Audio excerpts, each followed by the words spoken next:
I'm so glad that you push play because that means that you are interested or just being nosy about our series entitled Sexually Liberating the Black Church. Now, if you live in the Mid-South area, then you understand that we are dealing with icy roads. And I didn't want anybody traveling to church on these icy roads and we have an accident or anything like that. We're going to wait until all this ice melts and we'll be back in the building on next Sunday.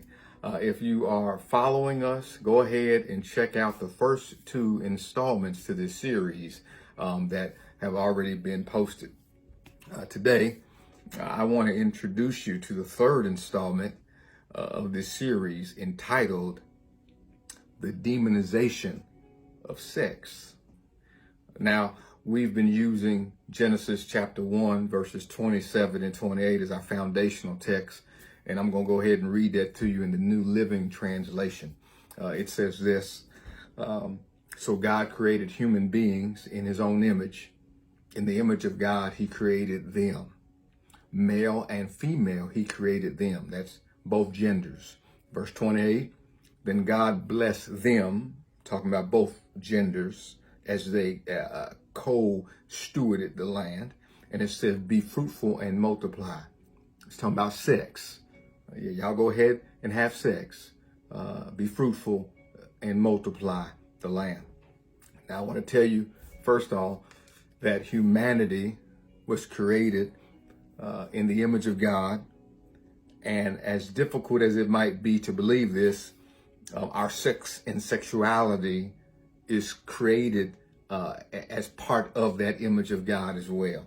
Now, you might not be able to understand that. That might sound like a foreign concept, but we were created in the image of God, and our sex and sexuality is a part of God's image as well. It was created by God for God's glory and for our pleasure. But when we pursue our pleasure above God's glory, shame is inevitable. When we pursue our pleasure above God's glory, shame is inevitable.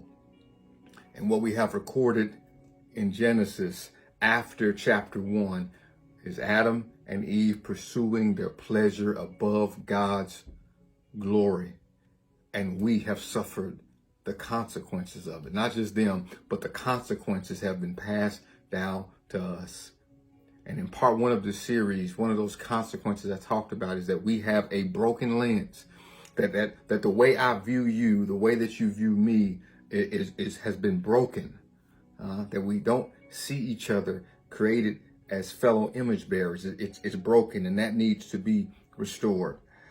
So if I don't see you as fellow image bearers, then the way I view or see sex and sexuality is broken too.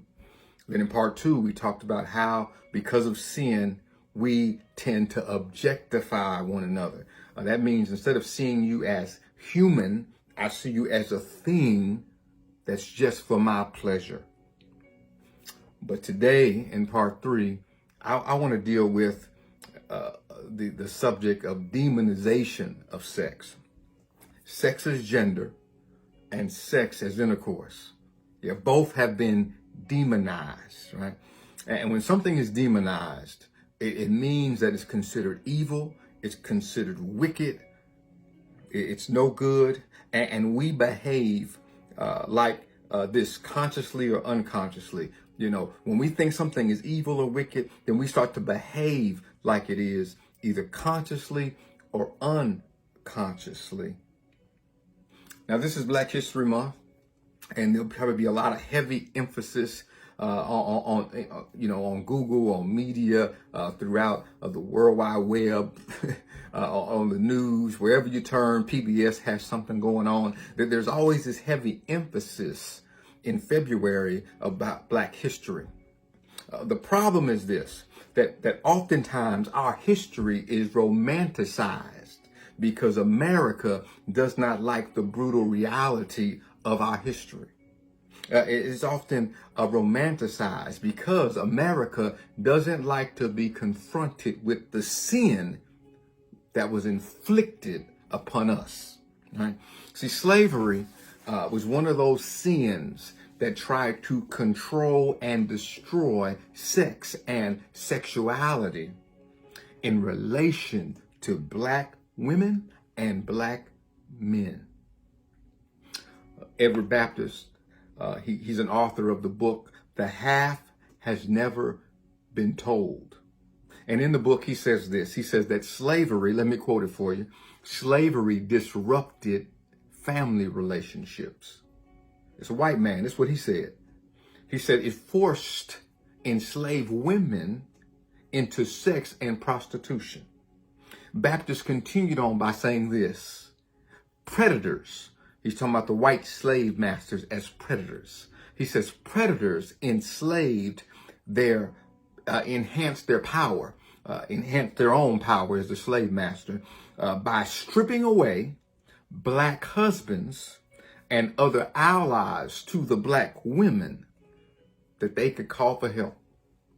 These slave masters, they enhance their own power by stripping away black husbands and any kind of ally that any woman could call for help.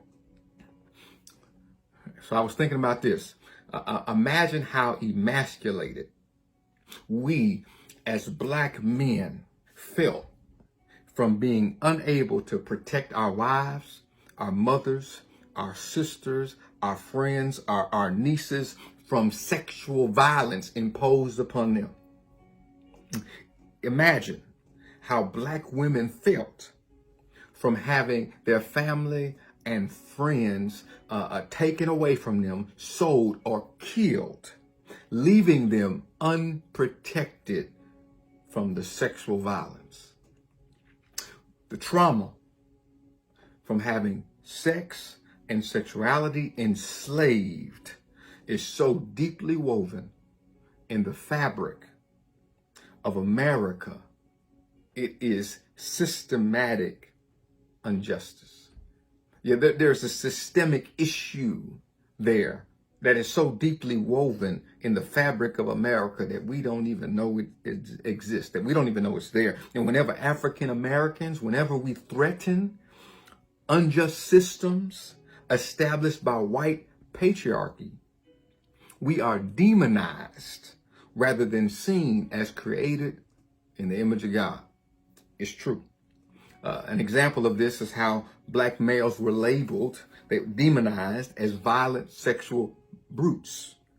Our masculinity was demonized by putting fear in the psyche of white Americans to make black males appear as though we were dangerous in a so-called civilized society. Records show that in 1899, a man named Sam Hose, he was in Atlanta and he was accused of rape. White men, they found him and they cut off his penis and testicles. They also cut off the knuckles on his hands and they displayed them inside of a grocery store. They want to make an example of him. Another record, May 15th, 1916, a teenage boy named Jesse Washington, he was in Waco, Texas. He was accused of rape. And in the courtroom, the local citizens, they drug him out into the courtyard. They cut off his testicles. They burned him alive by hanging. You all might be more familiar with this one. Young brother, 14-year-old Emmett Till. Back in August 1955, he was brutally murdered because he was accused of sexually flirting with a white woman in a grocery store. Years later, when he was long gone, dead, she would say that nothing ever happened. But what about black females? Black females who have been labeled as angry black women. If a sister shows too much strength, too much confidence, which is countercultural to white females, what happens? These black females are talked about. They are seen as demonic, as evil, right? When black females are expected to, because of their sex, act docile, to act ignorant, expected to function as merely sexual tools for pleasure and commerce, It demonizes our sisters' femininity. Black women are so shamed. Can't wear what they want to wear. News anchor was shamed because of clothes she had on. It was in the news. Shamed, talked about, made to feel as though she was promiscuous because of the shape of her body. Yeah. Some people felt uncomfortable. That wasn't her issue. That was theirs. Yeah. So the black woman's physicality, if it bothers you, there's something wrong with how you view sex and sexuality. Nothing wrong with how God created her. So this is what I've realized, that the religion, and that's exactly what it is. It's religion. It's a religious system. It is religion by supremacist theology. It's a supremacist theology. It's religion that has oppressed sex and sexuality of African Americans, especially when the black church doesn't align with the personal preferences or convictions of majority culture. I'm talking now. Yeah, racism and sexism, it likes to dress up in religion. Yeah, it likes to dress up in a supremacist theology, promoting a counterfeit freedom from a counterfeit Messiah. Yeah, that's what religion offers us. It offers us a counterfeit freedom with a counterfeit Messiah. Religion enslaves us, but Jesus, the Messiah, liberates us. I'm talking about the real Jesus. I'm not talking about this American Jesus, this Western culture Jesus. I'm talking about the real Jesus. That Messiah liberates us. Jesus will be recorded in Matthew chapter 23, verse 4. He's criticizing the religious leaders of his day. And this is what it says. It says, they crush people with unbearable religious demands and never lift a finger to help ease the burden. Man-centered religion has made sex and sexuality a burden to African American people. I believe it. I know I'm right about it. So many burdensome ideas have been passed down to us as African Americans regarding sex and sexuality. It has become one of the most uncomfortable things for us to even talk about. We don't want to talk about it. We try to ignore sex. We try to avoid sex because of fear, because of misconception, because of taboo, because of insecurity.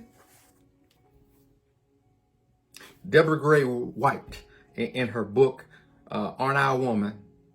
She says that some slave mothers, that they tried to shelter their children from it. They didn't want to talk about sex with their children because slave religion twisted our ideas about sex and sexuality. I'm not talking about the religion of the slave. I'm talking about the religion of the master. See, slave religion is what I'm talking about, that was passed down from the master, not the religion of the slave. And religion trained us to avoid discussing sex, avoid the opposite sex, unless you want to pursue them for marriage. But what if you don't want to get married? What if you don't want to get married ever? What if you don't want to get married to them? See, religion tells us some kind of craziness that attracted people. I'm talking about people of the same gender, that if they're attracted, they're destined to hell. That's what religion will tell you. Yeah. Religion tells men and women that they can't have deep, intimate relationships with each other that are platonic. Religion tells us that it's impossible to be extremely sexually attracted to the opposite sex and still not have sex with them. That's what religion tells us. Religion tells us that we need to be conformed into majority culture image rather than being conformed into the image of God. And the black church must restore the image of God in sex and sexuality. When we become sexually liberated, we can help others become sexually liberated too. And if you stick around for part 4, you'll find out how. God bless you.